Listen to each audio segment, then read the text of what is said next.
সংকট উত্তরণে দ্রুত নির্বাচন দেওয়ার প্রয়োজনীয়তার কথা বলেছেন বিএনপি মহাসচিব মির্জা ফখরুল ইসলাম আলমগীর। তিনি বলেন, এখন সমস্যা সমাধানের জন্য অত্যন্ত দ্রুত নির্বাচন অনুষ্ঠান দরকার। নির্বাচনের জন্য প্রয়োজনীয় যে সংস্কার দরকার সেগুলোকে সম্পন্ন করে নির্বাচন অনুষ্ঠান করাই হবে সবচেয়ে বড় উইজডমের কাজ। শুক্রবার সন্ধ্যায় রাজধানীর ইস্কাটনের লেডিস ক্লাবে পেশাজীবীদের সম্মানে বিএনপি আয়োজিত ইফতার মাহফিলে মির্জা ফখরুল ইসলাম আলমগীর এ কথা বলেন।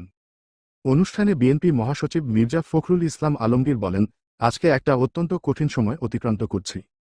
একটা ভয়াবহ ফ্যাসিস্ট সরকারের হাত থেকে ছাত্র জনতার অভ্যুত্থানের মধ্য দিয়ে তাদের পরাজিত করে বিতাড়িত করে একটা অন্তর্বর্তীকালীন সরকার গঠিত হয়েছে এবং নতুন একটা গণতান্ত্রিক পার্লামেন্ট ও সরকার গঠিত হবে, সেই প্রত্যাশা নিয়ে গোটা জনগণ অপেক্ষা করছে।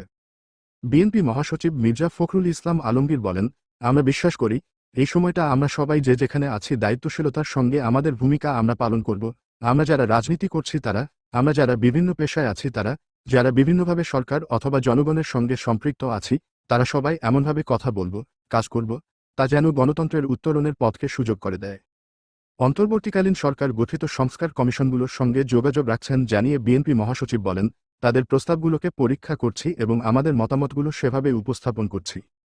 তবে একটা জিনিস আমাদের মনে রাখতে হবে যে বাংলাদেশের ঐতিহ্য, বাংলাদেশের জনগণের রাজনৈতিক ঐতিহ্য, তাদের ধর্মীয় মূল্যবোধ, তাদের কৃষ্টি, তাদের সংস্কৃতি সবকিছুকে সামনে রেখেই আমাদের এই সামনের দিকে সংস্কার এবং এগিয়ে যাওয়ার পথকে বেছে নিতে হবে।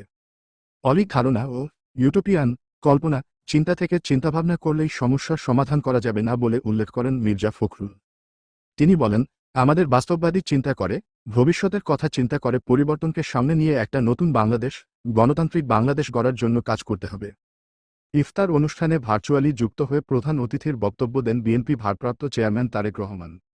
আরও বক্তব্য দেন জ্যেষ্ঠ সাংবাদিক শফিক রেহমান, ঢাকা বিশ্ববিদ্যালয়ের সাবেক উপাচার্য অধ্যাপক এএস.এম. ফায়েজ, অধ্যাপক মাহবুব উল্লাহ, সুপ্রিম কোর্ট আইনজীবী সমিতির সাবেক সভাপতি জয়নুল আবেদিন, অধ্যাপক সুকোমল বড়ুয়া, নিরাপদ সড়ক চাই আন্দোলনের সভাপতি ইলিয়াস কাঞ্চন, দৈনিক যুগান্তরের সম্পাদক আব্দুল হাই শিকদার, জাতীয় প্রেসক্লাবের সভাপতি হাসান হাফিজ, সাংবাদিক এম.এ. আজিজ ও সৈয়দ আবদাল আহমেদ।